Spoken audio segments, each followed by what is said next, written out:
যুক্তরাষ্ট্রের সঙ্গে ঐতিহাসিক চুক্তি, কূটনৈতিক বিজয়।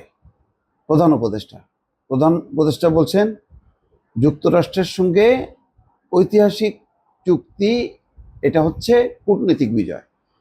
সেই ঐতিহাসিক চুক্তিটা কি? বাণিজ্য চুক্তি, শুল্ক বাণিজ্য চুক্তি, যেটা সম্পাদিত হয়েছে। তারপর তিনি উচ্ছ্বাস প্রকাশ করছেন এবং বলছেন যে এটা একটা ঐতিহাসিক বিজয়। এই কথা বলার পেছনে কিছু কারণও আছে, আবার কিছু পলিটিক্যাল রেটরিকও আছে। এটার একটা বিশ্লেষণ করা দরকার। আপনারা নিশ্চয়ই ইতিমধ্যে জেনেছেন যে যুক্তরাষ্ট্র পাল্টা শুল্ক 20% নির্ধারণ করেছে। আগে ছিল 35, 15%-এর বদলে 15% কমিয়ে 20% করেছে।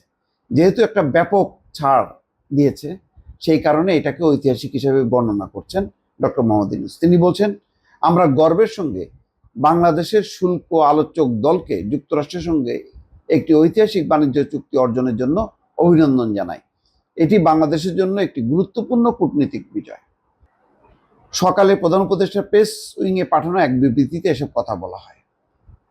ডক্টর ইউনূস বলছেন, শুল্ক হার প্রত্যাশিতের চেয়ে 17 পয়েন্ট কমিয়ে 20% নামিয়ে এনে আমাদের আলোচকরা অসাধারণ কৌশলগত দক্ষতা এবং বাংলাদেশের অর্থনৈতিক স্বার্থ রক্ষা এবং উন্নয়নের প্রতি অটুট প্রতিশ্রুতি প্রদর্শন করেছেন। এটা ডক্টর মোহাম্মদ ইউনূসের এই উচ্ছ্বাসের কারণও আছে।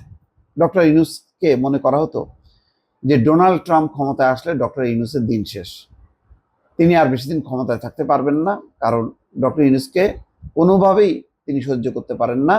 না পারার কারণ হচ্ছে তার প্রধান প্রতিদ্বন্দ্বী ওই ডেমোক্র্যাট জো বাইডেন বা ওই হিলারি ক্লিন্টন, বিল ক্লিন্টন, তাদের সাথে এক ধরনের সখ্যতা আছে পারিবারিক, এবং এটা প্রতিষ্ঠিত সত্য। সেই কারণে মনে করা হতো, যেহেতু মানে কি বলে রিপাবলিকানরা ক্ষমতায়, ডোনাল্ড ট্রাম্প, তো ডোনাল্ড ট্রাম্প আসলে খবর আছে, বাংলাদেশের উপর স্যাংশন জারি করা হবে, কত কিছু করা হবে, বেশি দিন টিকতে পারবে না, এই ধরনের কথাবার্তার পর যখন নাকি পাল্টা দেখা যাচ্ছে এই মানে শুল্ক বাণিজ্য যে নিয়ে ভারত বেকায়দায়, ভারত 25%, এবং নানা রকম অসম্মানজনক কথাবার্তা বলা হচ্ছে। ভারতকে বলা হচ্ছে যে পাকিস্তান থেকে তেল কিনতে, পাকিস্তানকে দিছে 19, ভারত 25, বাংলাদেশকে 20, ভারত 25। তো সব কিছু মিলায় পাকিস্তান ভারত যেখানে সুবিধাজনক অবস্থানে, সেখানে ভারতের এইরকম অবস্থা, এটা তো হবার কথা না। উল্টা তো বাংলাদেশকে মানে ওই ব্রাজিলের মতন, মাফ করবেন, অন্য যেই সব দেশগুলো আছে, কোনো কোনো দেশ, মিয়ানমার 40%, কোনো কোনো দেশ 50%, কানাডার সাথে যা চলছে সেরকম হওয়ার কথা। যেহেতু ইউনূসকে দেখতে পারে না, কিন্তু না, এখানে দেখা গেল যে একদম পিওরলি মানে অর্থনৈতিক স্বার্থ রক্ষা করে জিনিসটা চুক্তি হয়েছে, এবং এই জন্য ডক্টর মোহাম্মদ ইউনূস তার খুশির অভিব্যক্তি ব্যক্ত করেছেন। এর আগে যখন কি প্রথম বাংলাদেশের উপর 37% ট্যাক্স আরোপ করেছিল, তখন এটা 3 মাসের জন্য স্থগিত করতে বলেছিল ডক্টর ইউনূস, এবং দেখা গেল পরদিন তাই হলো। যদিও বলা হয় এটা মানে অনেকটা মিলে গেছে আর কি, কাকতলীয়, কিন্তু এটা মনে করার যথেষ্ট কারণ আছে যে ডক্টর ইউনূস চিঠি লেখার পরপরই এরকম একটা সিদ্ধান্ত নিল ডোনাল্ড ট্রাম্প।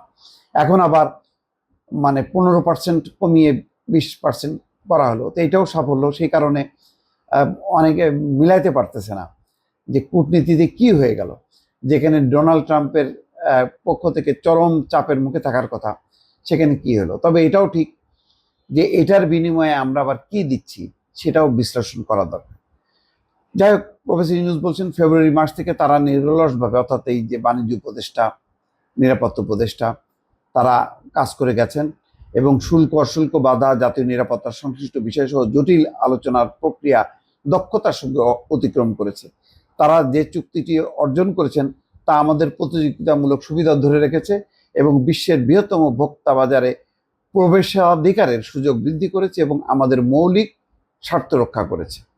প্রধান উপদেষ্টা বলছেন, এই অর্জন শুধু বাংলাদেশের বৈশ্বিক অঙ্গনে ক্রমবর্ধমান শক্তিকে তুলে ধরে না, বরং আরও বৃহত্তর সুযোগ তৈরি করে, দ্রুত প্রবৃদ্ধি এবং স্থায়ী সমৃদ্ধির দরজাও উন্মোচন করে। যাক, তিনি নানান আহ, আরো কিছু বক্তব্য দিয়েছেন, কিন্তু মূল কথা হলো যে ডোনাল্ড ট্রাম্পের কাছ থেকে এইরকম অপ্রত্যাশিত খুশির সংবাদ, এটা নিঃসন্দেহে ডক্টর ইউনূসকে অনুপ্রাণিত করেছে। দর্শক ভালো থাকবেন, আল্লাহ হাফেজ।